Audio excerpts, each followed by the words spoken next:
Welcome to Ayurvedic studies. I am doctor Mahak Sharma. I hope आपने अपने first chapter की सारी वीडियोस देख ली होंगी और श्लोक्स भी लर्न कर ली होंगी। अब हम अपना सेकेंड चैप्टर कर रहे हैं जिसका नाम है दिनचर्या। देखो ये है हमारा द्वितीय अध्याय मतलब सेकेंड चैप्टर। अथातो दिनचर्या अध्यायम व्याख्यास्यामः। अब हम दिनचर्या नामक अध्याय की व्याख्या करेंगे। दिनचर्या का मतलब क्या होता है? देखो दिन में की जाने वाली चर्या। चर्या का मतलब है जो हम अपने काम नित्य करते हैं, प्रतिदिन करते हैं। चर्या का वैसे इंग्लिश में मीनिंग होता है प्रैक्टिस, ठीक है। तो जो काम हमने रोज डेली करने ही है उसको क्या बोलते हैं? चर्या। तो ये है हमारी दिनचर्या अध्याय। इतिह समाहु रात्रि याद यो महर्षि। अब हम आत्रेय महर्षि को भी प्रणाम कर रहे हैं। अब है हमारा मंगलाचरणम। देखो हमने फर्स्ट चैप्टर में मंगलाचरणम देखा था। अब हम यहाँ पे हर एक चैप्टर से पहले मंगलाचरणम बोलेंगे। तो देखो रागादिरोगान् सततानुशक्तान् अशेष काय प्रसृतान् शेषान् उत्सुक्य मोहार्तितान् जघान यो अपूर्व वैद्याय नमोस्तु तस्मै। ये हो गया हमारा मंगलाचरणम। अब ब्रह्म मुहूर्त में जागना। सबसे पहला काम क्या है दिनचर्या का हमारा? ब्रह्म मुहूर्त में जागना। तो देखो ब्रह्मो मुहूर्त उत्तिष्ठेत स्वस्थो रक्षार्थम आयुषः। स्वस्थ व्यक्ति को अपनी आयुषः मतलब आयु की रक्षा के लिए ब्रह्म मुहूर्त में उत्तिष्ठेत मतलब उठना चाहिए, ठीक है। स्वस्थ व्यक्ति को अपनी आयु की रक्षा के लिए ब्रह्म मुहूर्त में उठना चाहिए। अब देखो ब्रह्म मुहूर्त कौन सा होता है? 45 मिनट्स बिफोर सनराइज मतलब जो हमारा सूर्य उदय होता है उससे 45 मिनट पहले को हम क्या कहते हैं? ब्रह्म मुहूर्त। या फिर कुछ आचार्यों ने ये भी कहा है कि लास्ट के जो 3 आवर्स होते हैं नाइट मतलब रात के, जो 3 AM से 6 AM तक होते हैं, ठीक है। तो उसके बीच का समय को हम क्या बोलते हैं? ब्रह्म मुहूर्त, ठीक है। उसके बाद है ब्रह्म मुहूर्त के बाद हमने क्या बताया? दत्वन का विधान बताया। तो देखो दत्वन के विधान में क्या है? शरीर चिंता निवर्त्य कृत शोच विधिस्ततः। शरीर की चिंताओं से निवृत्त होकर, निवृत्त मतलब शरीर की चिंताओं से मुक्त होकर क्या करना है? कृत शोच विधिस्ततः, शोच विधि करनी है, अपनी फ्रेश होने वाली सारी विधि करनी है, ठीक है। फिर क्या? अर्क न्यग्रोध खदिर करंज ककुभ आदि जम। अर्क मतलब हो गया वो जो आग का पेड़ होता है, ठीक है। न्यग्रोध हो गया बरगद, खदीर हो गया खैर या बबूल जिसको बोलते हैं, करंज ककुभ हो गया अर्जुन। इन सभी वृक्षों की हमने पतली शाखा लेनी और दत्वन बना लेना है, ठीक है। अब आगे देखो क्या दिया है? प्रातः भुक्तवा। ये क्या? प्रातः भुक्तवा क्या है? समय बताया मतलब कब करना है हमने दत्वन। एक तो प्रातः काल, प्रातः भुक्तवा मतलब क्या हो गया? भोजन के बाद। च मृदु अग्र, और मृदु क्या कर लेना? उसको आगे से मृदु या मुलायम कर लेना है, ठीक है। फिर एक कषाय कटु तिक्तम लिखा है। तो मतलब क्या लिखा हुआ है? जो हमारी दातुन है उसका रस कैसा होना चाहिए? कसैला जैसे बबूल जैसा, कटु तेजबल जैसा, तिक्त नीम जैसा, ठीक है। तो ये देखो प्रातः भुक्त्वा च मृदु अग्र कषाय कटु तिक्तम। ये क्या दे दिया? समय भी दे दिया और ये भी बता दिया कि आगे से मुलायम करना, और ये लास्ट में क्या दे दिया? इसका रस दे दिया। फिर देखो उसके बाद है कनिन्य अग्रसम स्थौल्यम प्रगुणम द्वादश अंगुलम। कनिन्य अग्रसम स्थौल्यम, स्थौल्यम मतलब उसकी मोटाई। उसकी मोटाई कितनी होनी चाहिए? कनिन्य, कनिन्य होती है हमारी ये सबसे छोटी वाली उंगली, कनीनी का उंगली, ठीक है। और प्रगुणम द्वादश अंगुलम, और उसकी लंबाई कितनी होनी चाहिए? द्वादश अंगुल। मोटाई कनीनिका के समान और लंबाई द्वादश अंगुल, ठीक है, मतलब 12 अंगुल लंबी होनी चाहिए। फिर है भक्षेद दंत पवनम दंत मासान्य बाधयन। मतलब हमने दत्वन को इस प्रकार घिसना है। भक्षेद मतलब घिसना है किसको? दत्वन को, कि जिसे दंत मासान्य, दंत के मांस कौन से हो गए? जो हमारे मसूड़े हैं उन पर कोई बाधा ना पहुंचे या कोई खरोच ना आए, ठीक है। कोई खरोच नहीं आनी चाहिए, हमें उस प्रकार दत्वन को ऐसे घिसना है, ठीक है।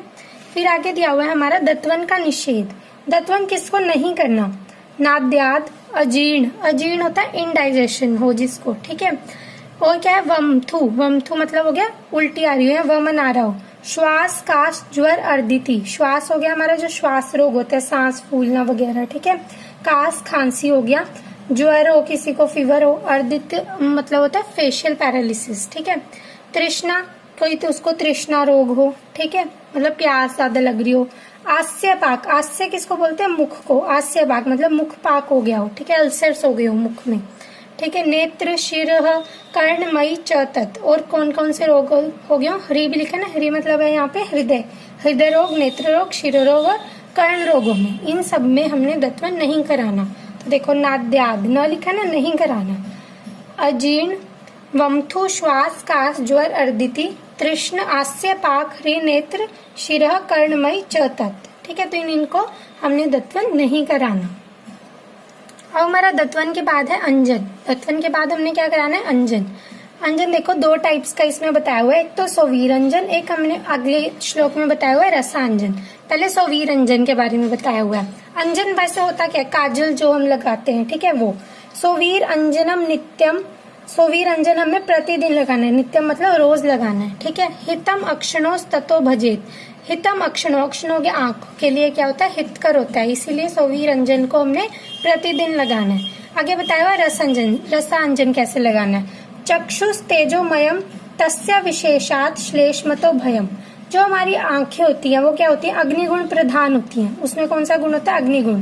जैसे अग्नि का जो विषय है वो क्या है?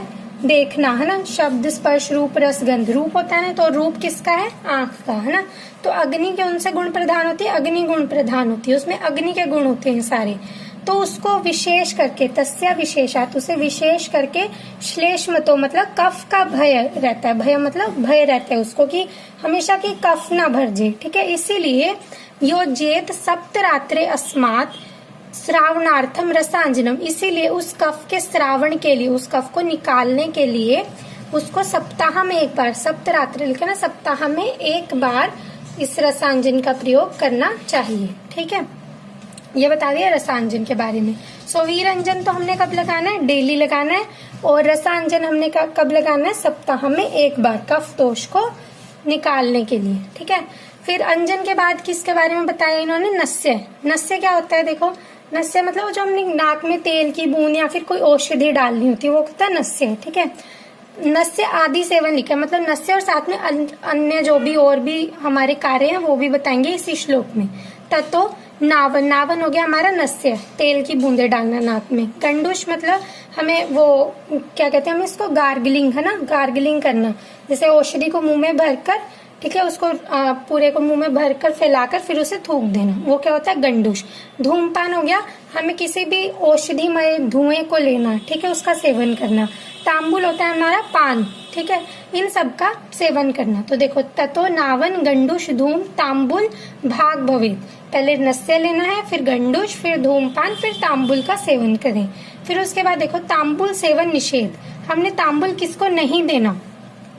देखो तांबुलम शत पितास्त्र रुक्षोत कुपित चक्षुषाम, किसको नहीं देना है? जिसको उरह शत से पीड़ित हो जो, ठीक है, और जिसको पित्त विकार हुआ हो, कोई रुक्ष हो, ड्राई हो, और क्या लिखा है यहाँ पे? कुपित चक्षुषाम मतलब जो नेत्र रोगी हो उसको नहीं देना। विष, कोई विष अगर उसने खा लिया है उसको नहीं देना। मूर्छा हो रही हो, बेहोशी हो रही हो, मदात्य रोग हो गया हो, मद मतलब बहुत ज्यादा मद पी के जो रोग हो जाता है उसको मदात्य रोग बोलते हैं। और क्या हो? शोष रोगी हो, देखो लिखा ना यहाँ पे शोष रोगी हो, तो उस शोष होता है हमारा टीबी, ठीक है, शोषी नाम अपनी लिखा है ना, तो उसको नहीं देना। इन सबको क्या नहीं देना? तांबुल सेवन नहीं कराना। तांबुलम शत पितास्त्र रुक्षोत्कुपित चक्षुषाम विष मूर्छा मदार्ता नाम पथ्यम शोषिणाम अपि, ठीक है। उसके बाद है हमारा, उसके बाद तांबुल, इनके बाद क्या कराना है? अभ्यंग कराना। अभ्यंग मतलब होता है हमारा मालिश करानी है, ठीक है, तेल मालिश। अभ्यंगम आचरेत नित्यम, नित्यम मतलब क्या होता है? प्रतिदिन। तो अभ्यंग हमें प्रतिदिन कराना है। क्यों कराना है प्रतिदिन? स जरा श्रम वात हो, क्योंकि वो बुढ़ापा, जरा मतलब बुढ़ापा, श्रम मतलब थकावट, और वात हो मतलब वात विकार को नष्ट करता है, इसीलिए अभ्यंग को हमने प्रतिदिन कराना है। और उससे क्या क्या होता है? दृष्टि प्रसाद पुष्ट आयु हो, दृष्टि जो होती है हमारी आंखें होती है वो स्वच्छ रहेगी, ठीक है। पुष्ट आयु, हमारी आयु बढ़ेगी। स्वप्न सुख, स्वप्न सुख मतलब अच्छी नींद लेके आएगा। त्वक त्वाद दाढ़िर्यकृत, त्वचा के सौंदर्य को तो स्थिर रखेगा, और जो हमारी मांसपेशियां उसको क्या करेगा? दृढ़ करेगा, ठीक है। तो अभ्यंग हमें प्रतिदिन करना है। अभ्यंग के प्रमुख स्थान बताइए हम, देखो अभ्यंग कहाँ कहाँ करना है? शिरः श्रवण पादेशु तम विशेषण शीलियेत, कहाँ पे करना है? विशेष रूप से, विशेष रूप से अभ्यंगों में सिर, शिरः, श्रवण हो गया कान, पादेशु मतलब पैर के तलुओं पर विशेष रूप से करना है। अभ्यंग का निषेध, अब हमने अभ्यंग किस किस को नहीं कराना, वर्ज्यो अभ्यंग, वर्ज्यो मतलब वर्जित है, इनको नहीं कराना, वर्जित है किस किस के लिए, जो कफग्रस्त हो, जिसको कफज विकार हो। कृत संशुद्ध, जिसने संशोधन कराया हो, संशोधन हमने फर्स्ट चैप्टर में पढ़ा था ना, पवन विरेचन, बस तीनों में से कोई कर्म कराया हो तो उसको भी हमने अभ्यंग नहीं कराना, ठीक है। संशुद्ध, जीर्ण भी, और जो अजीर्ण से ग्रस्त हो, जिसको इंडाइजेशन की प्रॉब्लम हो, उसको भी हमने अभ्यंग नहीं। अब अभ्यंग के बाद क्या बोला हुआ इन्होंने, व्यायाम मतलब एक्सरसाइज। एक्सरसाइज के बारे में क्या बोला देखो, लाघवम कर्म सामर्थ्यम दीप्तो अग्निमेध सह शयः। लाघवम व्यायाम से क्या क्या होगा इसके बारे में इस श्लोक में ये बताया। लाघवम मतलब व्यायाम करने से हमें लघुता आएगी, हल्कापन आएगा। कर्म सामर्थ्यम कार्य को करने की शक्ति बढ़ेगी। दीप्तो अग्नि जो हमारी जठर अग्नि है वो क्या होगी, प्रदीप्त होएगी, ठीक है। मेद सह क्षय, मेद का क्षय होगा, मतलब जो हमारी बॉडी में मेद इकट्ठा हुआ है वो कम हो जाएगा, ठीक है, उसका क्षय होगा। और क्या होगा, विभक्त घन गात्रत्वम, विभक्त मतलब डिफरेंशिएशन होगी, गात्र मतलब होता है हमारे शरीर में क्या है, डिफरेंशिएशन मतलब हमारे जो अंग प्रत्यंग हैं वो स्पष्ट रूप से दिखाई देंगे। व्यायामात उपजायते, ये सब व्यायाम करने से उत्पन्न होता है। तो क्या क्या होता है, लाघवम कर्म सामर्थ्यम दीप्तो अग्निमेध सह क्षयः विभक्त घन गात्रत्वम व्यायामात उपजायते, ठीक है, व्यायाम उपजायते, ठीक है। ये हो गया हमारा व्यायाम का विधान। फिर आगे दिया हुआ व्यायाम का निषेध, व्यायाम हमने किस किस को नहीं कराना, वात पितामयी, वात में और पित्त रोगों से जो पीड़ित हो, ठीक है, बालक को नहीं कराना, ठीक है, और वृद्ध अजीर्ण, वृद्ध को नहीं कराना, जो हमारा बूढ़े लोग हैं उनको नहीं कराना, अजीर्ण वही इंडाइजेशन हो जिसको, उसको नहीं कराना। च तम त्यजेत, उन सभी को व्यायाम त्याग देना चाहिए। अब देखो इसमें तो वात पित्त दोनों रोगी को, अभी हमने अभ्यंग पढ़ा था उसमें क्या था, कफ वालों को नहीं कराना, ठीक है। ये थोड़ा सा इसमें वो हो जाती है कभी कभी कंफ्यूजन, उसमें तो था सिर्फ पित्त और यहाँ पे क्या है, वात और पित्त दोनों में, उसको व्यायाम नहीं कराना, ठीक है। और सिर्फ पित्त किसके लिए था, अभ्यंग के लिए। अब देखो आगे क्या बताया हुआ है, अर्ध शक्ति तथा काल निर्देश। अर्धशक्त्या निवेश्य वस्तु बलि भी स्निग्ध भोजी भी। अर्धशक्त्या किसको, आधी शक्ति भर व्यायाम कराना है हमने, जो बलवान हो, बलि भी मतलब बलवान हो और स्निग्ध भोजन करता हो, उसको कैसा कराना है, उसकी जितनी शक्ति है उससे आधा व्यायाम कराना है, ठीक है।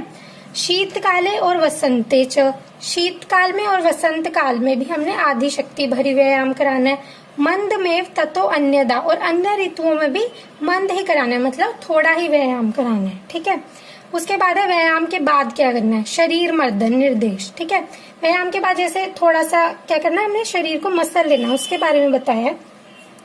तम कृत्वा अनुसुखम देहम मर्दये च समन ततः, ठीक है। शरीर का अनुलोमन करने के लिए मर्दन क्रम हमने चारों ओर से करना है, मतलब हर पूरे बॉडी पार्ट में हमने थोड़ा थोड़ा मर्दन कर देना है, ठीक है। फिर अति व्यायाम से हानि, अगर हमने ज्यादा व्यायाम कर लिया तो उससे क्या क्या हानि होगी, तृष्णा, प्यास लगेगी, क्षय हो जाएगा, हमारी हर एक जितनी भी धातु है उनका क्षय हो जाएगा, हमारी बॉडी का क्षय हो जाएगा, जिससे हम और ज्यादा पतले हो जाएंगे, ठीक है। प्रतमको, तमक श्वास एक डिजीज होती है जिसमें क्या होता है, ब्रीदिंग में डिफिकल्टी आती है, ठीक है। रक्तपित्त हो जाएगा, ये भी डिजीज है। श्रम मतलब थकावट होगी, क्लमह मतलब सुस्ती आएगी, बिना कुछ किए ही सुस्ती आएगी। अति व्यायाम मतलब ये अति व्यायाम करने से होगा, ठीक है। कासो कफ होगा, ज्वर छर्दिष्ट जायते, एक तो फीवर होगा और साथ में वॉमिटिंग भी होगी, ठीक है। ये क्या है, अति व्यायाम से हानि। अब देखो व्यायाम आदि का निषेध एक और बताया हुआ है कि इनसे और क्या क्या हो सकता है। ज्यादा व्यायाम करने से देखो, व्यायाम, जागरण, आध्व स्त्री हास्य भाष्य आदि साहसम, व्यायाम, ज्यादा व्यायाम, जागरण मतलब रात्रि जागरण, आध्व मतलब यहाँ है रास्ता चलने से, ज्यादा रास्ता, स्त्री सहवास ज्यादा करने से, हास्य हंसने से, बोलने से और साहसिक कार्य करने से, ठीक है। क्या होता है, गजम सिंघम इवाकर्षण भजंती विनश्यति, ये सब करने से मनुष्य का उसी प्रकार विनाश होता है जैसे सिंह द्वारा मारे हुए हाथी को खींच लाने में होता है। जैसे हाथी होता है जो वो छोटा प्राणी है और जो वो सॉरी सिंह है जो वो छोटा प्राणी है, और जो हमारा हाथी है वो बहुत बड़ा प्राणी है। ठीक है, अब अगर शेर उसको हाथी को खींचेगा तो शेर का ही मतलब नुकसान होगा ना, उसका विनाश हो जाएगा, कितना भारी है। इसी प्रकार जैसे सिंह का विनाश होता है, अगर हम ये सब करेंगे तो हमारा भी विनाश उसी सिंह के बाद ही हमारा विनाश हो जाएगा। ये इन्होंने इस लाइन में एग्जाम्पल करके दिया हुआ है। ठीक है, व्यायाम के बाद आया हमारा उपटन। उपटन मतलब जो हमने लेप लगाते हैं ना, वो उपटन के गुण बताए हुए हैं। उद्वर्तनम कफहरम मेधसह प्रविलायनम। उपटन लगाने मतलब व्यायाम करने के बाद उपटन लगाने से हमारे अंदर जो कफ दोष है उसका नाश होता है। मेधसह प्रविलायनम मतलब जो हमारी मेद धातु है वो पिघलाकर सुखा देता है। ठीक है, उपटन। स्थिर करणम अंगानाम, अंगों को स्थिर करता है। त्वक प्रसाद करम परम, त्वचा को कांति युक्त बनाता है। ठीक है, ये हो गया हमारे उपटन के गुण। उद्वर्तनम कफहरम मेधसह प्रविलायनम स्थिर करणम अंगानाम त्वक प्रसाद करम परम।